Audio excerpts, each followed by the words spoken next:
Shalom from Jerusalem. This is Israel at War, our update from TV7 News Israel in Jerusalem. And today we have a sort of a general staff meeting.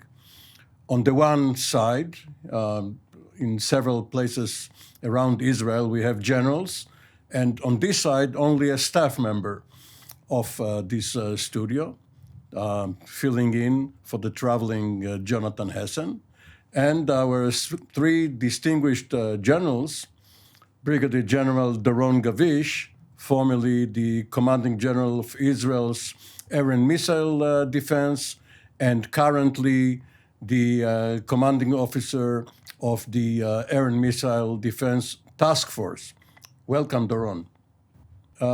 We have the early bird who was here before the other two arrived, Brigadier General in the Reserves Relic Shafir of the Air Force, a fighter pilot, the Commanding General of the Tel Nof Air Base, and other duties and missions, overt and covert. General Shafir, welcome to you. And someone whose title is too long to read out during this program. We'll try anyway. Reserve Brigadier General Dr. Amnon Suffin, formerly the intelligence chief for Mossad and a senior officer of the Israeli Directorate of Military Intelligence. Amnon, welcome to you too. General Shafir, let me ask you, if I may. We hear of the Israeli Air Force's successes in targeted killings, both in Gaza as well as in Lebanon, against Palestinian targets of either Hamas or, in the case of Lebanon, Jamaat al-Islamiyah, which is affiliated with Hamas, not Hezbollah, and in other cases of Hezbollah operatives. But it seems as if these are not very high-level officers. Someone who is in charge of converting dollars into local currency in order to fund operations, or someone who was somewhere in the chain of command. Is that an effective way of using air power? Most certainly it is, because we've taken out a lot of the top leaders, both of Hamas in Gaza and of Hezbollah in Lebanon. And the ones who are in command usually stay behind, or in most cases stay below. And the local operatives running the show, so to speak, for the terrorists move about. And so those targeted killings are designed to break up the operational infrastructure. That takes, first and foremost, intelligence, gathering intelligence, some of it is SIGINT and some human. We won't go into details. And then having a close call between the intelligence community and the Air Force, those who man the UAVs or fighters, and come to the right area, get precise data on the whereabouts and movements of those operatives, and then deliver the weapons to take them out. So it is to break down their ability to run operations. This is why it's a lower level, and the more we take out, the more fragile they become. And I guess we'll talk about Hezbollah in Lebanon to show what has become of them later on in the show. General Suffin, we are running into the 600th day of this war, and we're a long way from October the 7th, 2023, which was one, perhaps the biggest failure of Israeli intelligence, maybe by collection and definitely by assessment. Has the Israeli intelligence community recovered? And if so, is it visible in the operations that we see now? Let me just correct you on one issue. The failure of October 7, 2023 is combined of intelligence failure and operational failure as well. The fact that the units that were deployed around Gaza Strip were not prepared, were not on high alert. The fact that reserve units didn't come at time, it's an operational failure as well as the intelligence failure. Now, regarding your question, I believe that the intelligence community as a whole and each organization by itself learned its own lessons, and each one is making its own corrections and its own adjustments to be better and to be able to assess better and the next time. Now, there is a big difference on the intelligence picture. On one hand, for precise targets like General Shafir mentioned before, you need to have very precise and very accurate intelligence picture and to know exactly where this person is at a certain time to be able to target him. By that, we do an excellent job, the intelligence community of Israel. Regarding assessment, this is a big failure. That was the biggest failure on October 7, 2023, and on October 6, 1973. It's the same. It's the same idea. You have a lot of information. You don't know how to process it and to give what we call a net assessment and to give the early warning telling that something big is going to happen. And this is the biggest failure. And there are a lot of teams that are working to try to find a better solution for that. And I won't elaborate on that, but it is being taken care of. General Gavish, there is obviously always some tension between the immediate and the vital or the crucial.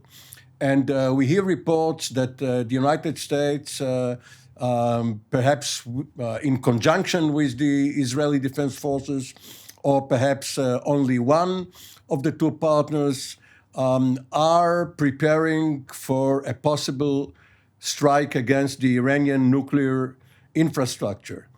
Can the IDF both lead the current operations in Gaza and keep watch over Syria and Lebanon, or as happened overnight, early this morning, intercept a ballistic missile from Yemen, and at the same time prepare for the, again, potential operation against Iran? Well, Amir, we have to remember that in the last 1.5 years, Israel, IDF, and also the Air Force was and still is fighting in 7 different arenas.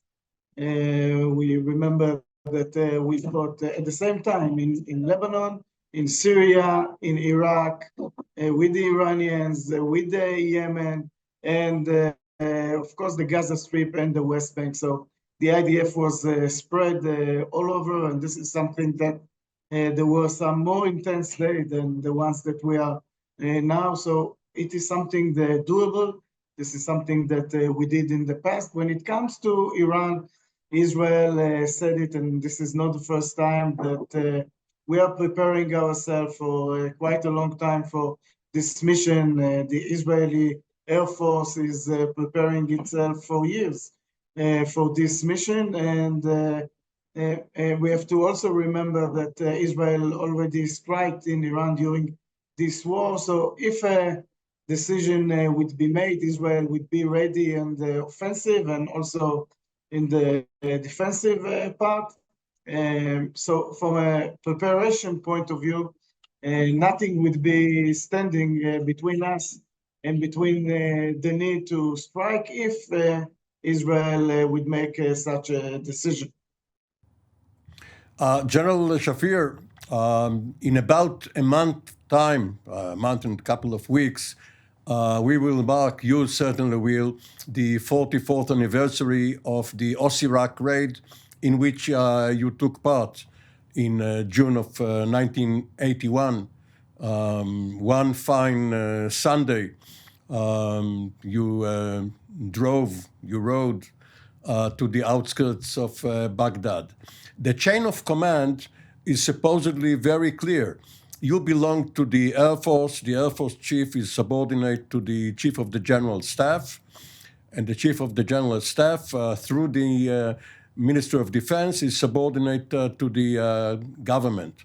And perhaps the government can assign an inner cabinet to act in its stead.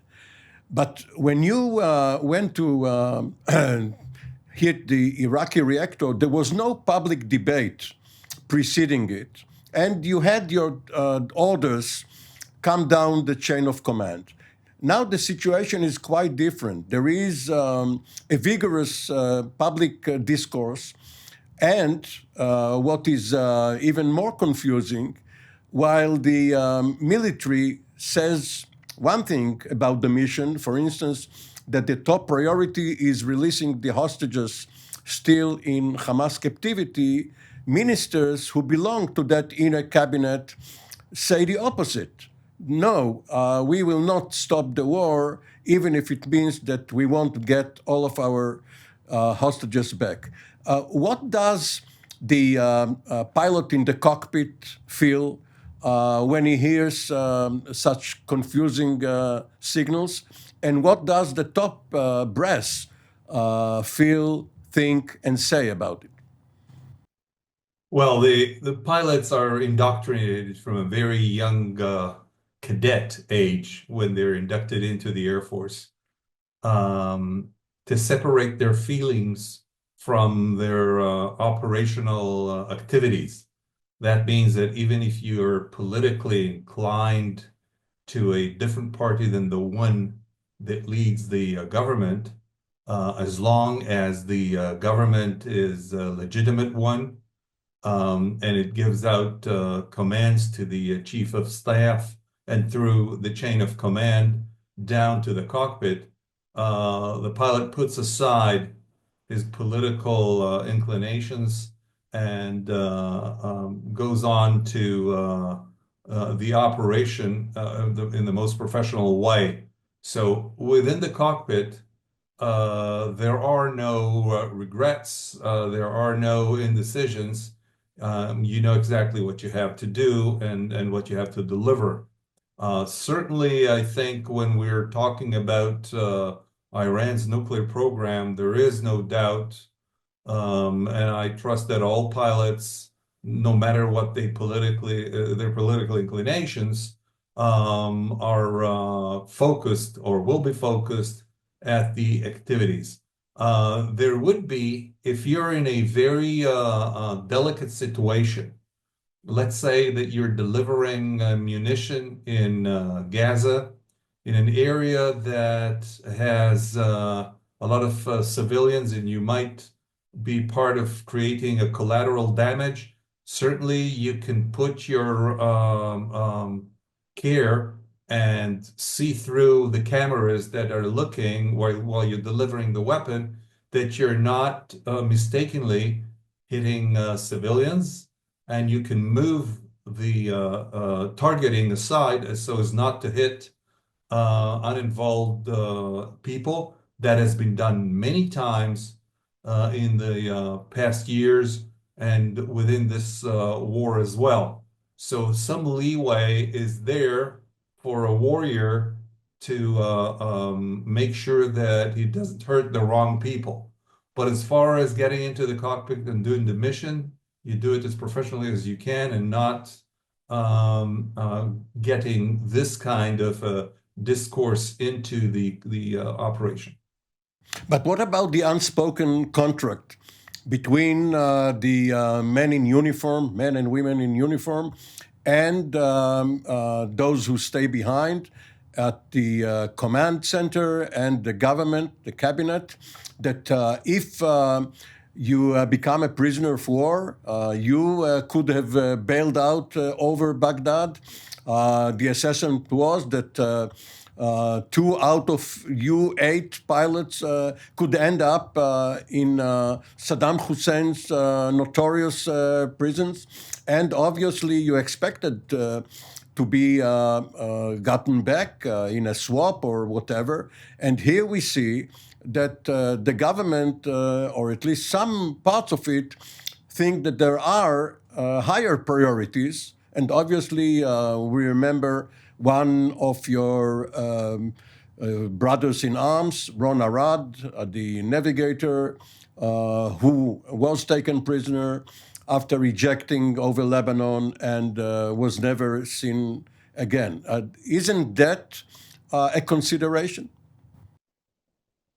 Well, it is a consideration, but not an absolute one. I remember that after the 73 war, the commander of the Air Force, Benny Peled at the time, the late Benny Peled, said to us young pilots, said, you might be shot over enemy territory. If the mission to rescue you will risk people's lives, we won't come and get you. And you may rot in jail for the rest of your life. And that was a very clear message. It's not an absolute that we will return all POWs. In our particular case in Gaza, we're talking about civilians who were abducted from their beds, not pilots dropping bombs over enemy territory, which is totally different. So at this time, we're dealing with a different human perspective of civilians and what the country or the state, or I would even say society, owes those people. It's a different story. So I'm not sure you can equate a soldier during a fight that falls as a POW and innocent civilians. It's interesting that you just recounted General Peled's admonition to you pilots, because he himself ejected from his plane in the 1956 campaign, and his son, a Phantom pilot, correct me if it was another type of plane, also had to bail out in 1973, and for a while was considered missing in action. Well, just a small correction. When Benny Peled was shot flying a Mystère 4, a French fighter, it was in enemy territory, and he was rescued by a Piper Cub who landed close by and hoisted him. He was also wounded. His son was shot over our territory and was quite quickly picked up by a helicopter and was it didn't come into harm's way in any case.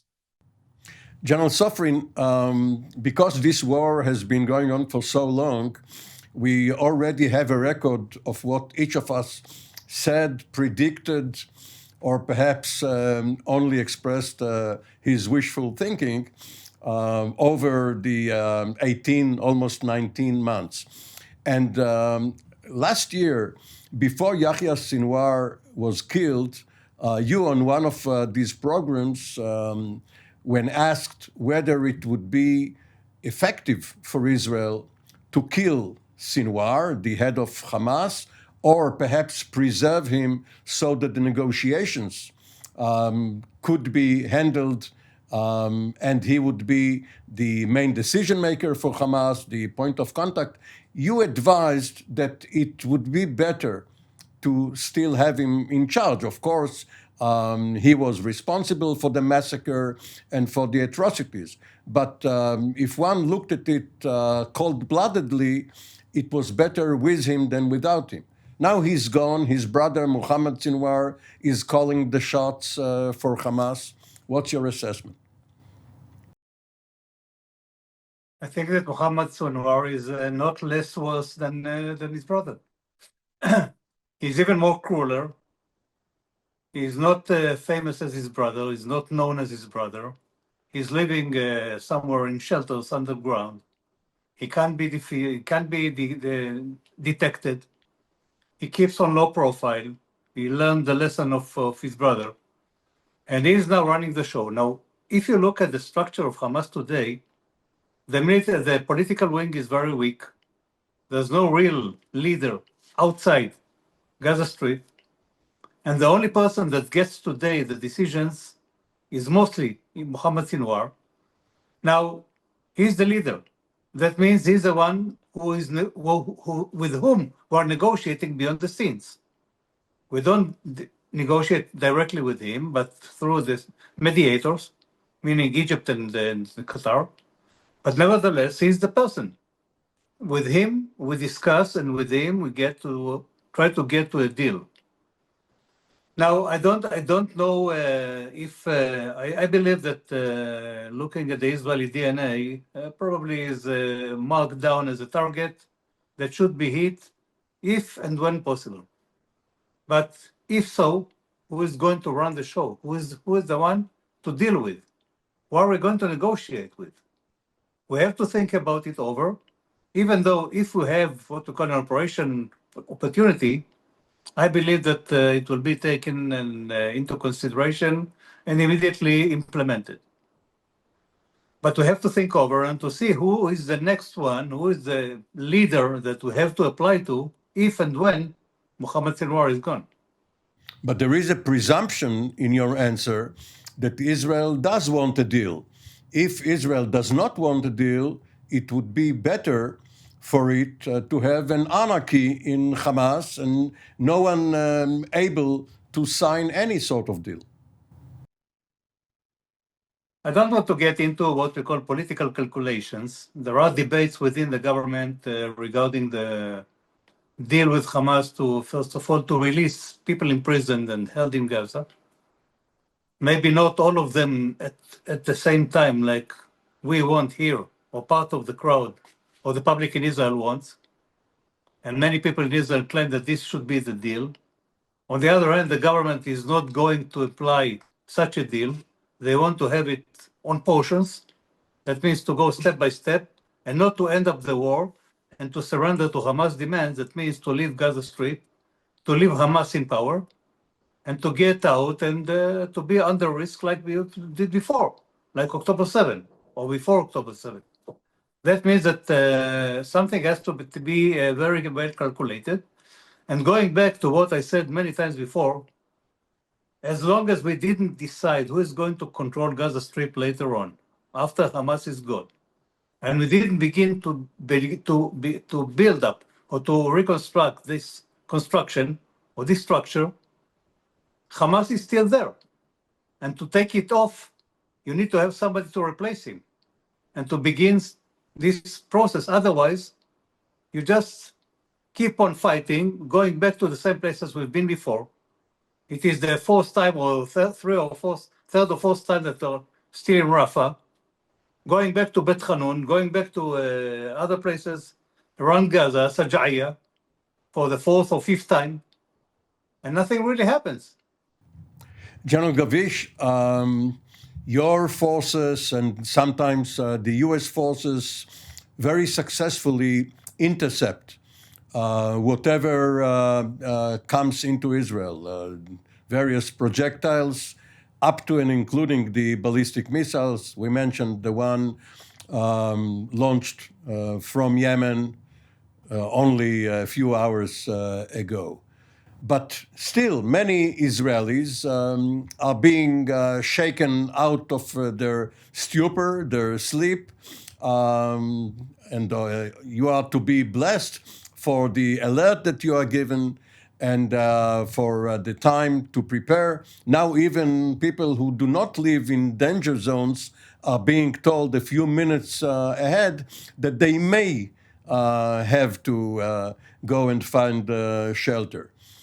Why does nobody go back to the lessons of 1991 when you were still a young officer interfacing with the new American-made Patriot units and speak about boost phase intercept. If a fighter plane were to hover over Yemen and take down, intercept the missile in its launcher, or a few seconds later, we wouldn't have to jump out of bed. Well, Amir, you take me back to the Reagan initiative, the Star Wars initiative that had basically three phases. The first phase was exactly what you've mentioned. The name of it was ABL, Airborne Laser, and the idea there was that this laser would be flying with a Boeing 747 huge airplane that would be lasering the missile while it is flying. So this was the first plan during the Star Wars initiative. And then the second one was at space, where satellites would be intercepting those missiles. And the third one was when the missile is already inbound, and this was the full plan. What came out of it was that we stayed, US and Israel, with the third part that I mentioned, and this was the development of the Aero system and the THAAD system. But General Gavish, we ran out of time, but it's a disappointment to learn that what we saw in all the Superman movies is not yet available. We have seen Superman go up into the sky and in his bare hands get the missile. So we probably have to wait several more years until science fiction becomes real science. You are totally right, Amir, but we have to remember that we did something with it, and Gal Gadot, the Israeli actor, she is a superwoman. So we are working on it, and I'm sure that in the next movie, she will do whatever is necessary. So we are also working on that. Thank you for this reassuring fact.